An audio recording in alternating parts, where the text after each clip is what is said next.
Another day in paradise. Right, we've got the Velo up on the bench, starting to do a few jobs.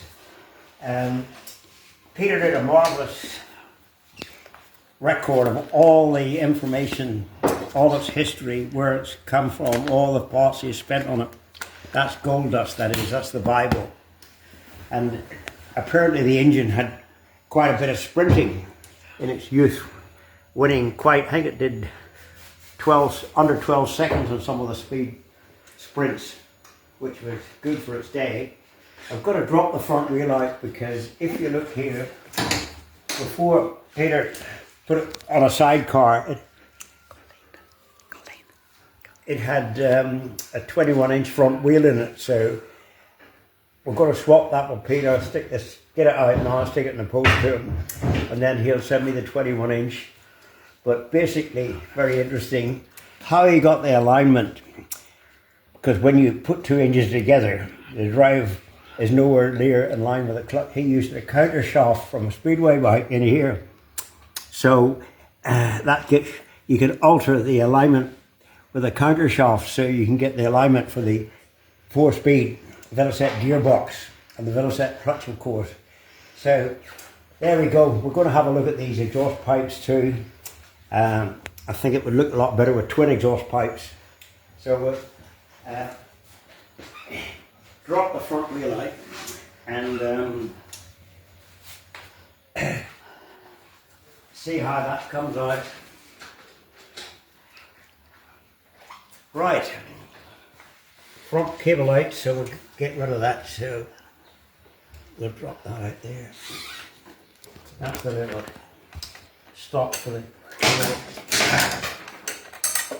so that's off there. Undo the front spindle nut. The saddle should drop out the bottom, not too much trouble.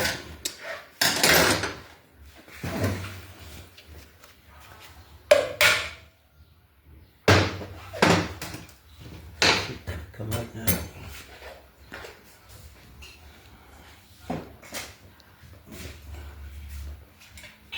Bit tight in the fork.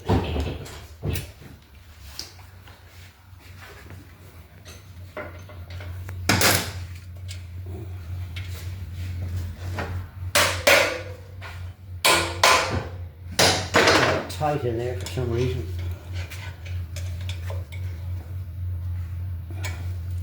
I wonder, is that being relieved in there? Shouldn't be.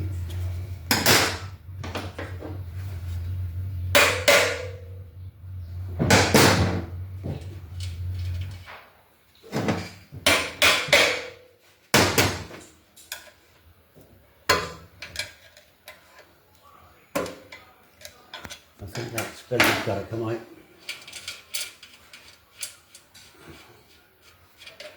Right, tap the spindle straight. Should come right there. Must be relieved back in there.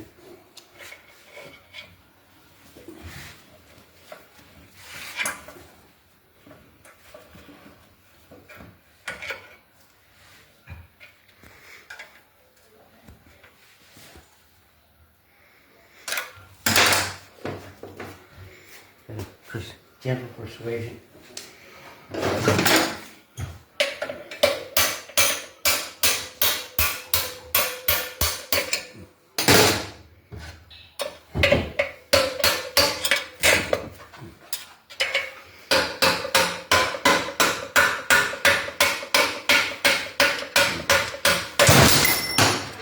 It's tight there, so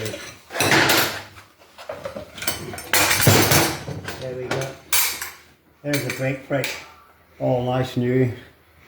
He's had all the brake linings replaced, so it's quite a nice wheel, that. But unfortunately, it's an 18-inch instead of 21-inch, so I'll get that back to him there. Plus quite a big tower on it, 350/19, which is a bit brutal. So anyway, that's the front wheel out. I don't know why that spindle was, I think it's suffered in life a bit, needs a bit of PLC. So this side here got the nice drive shaft with the camshaft.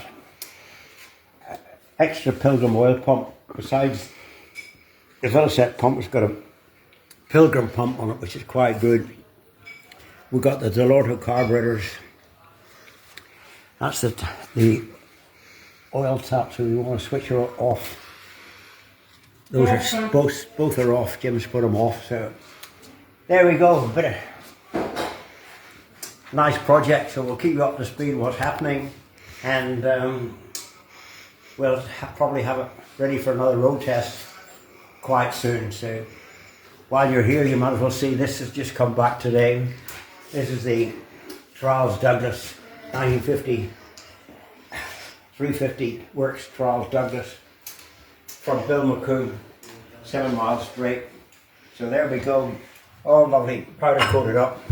These are all the mudguard stays. You remember we made those, and that's your bracket that we made up for to mount the seat on.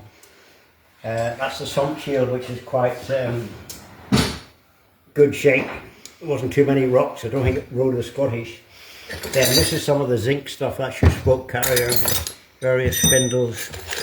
That's nice, and it's all nicely nickel plated up. That's the nice part in restoration, putting them together. So there we go, another day in paradise. Cheers.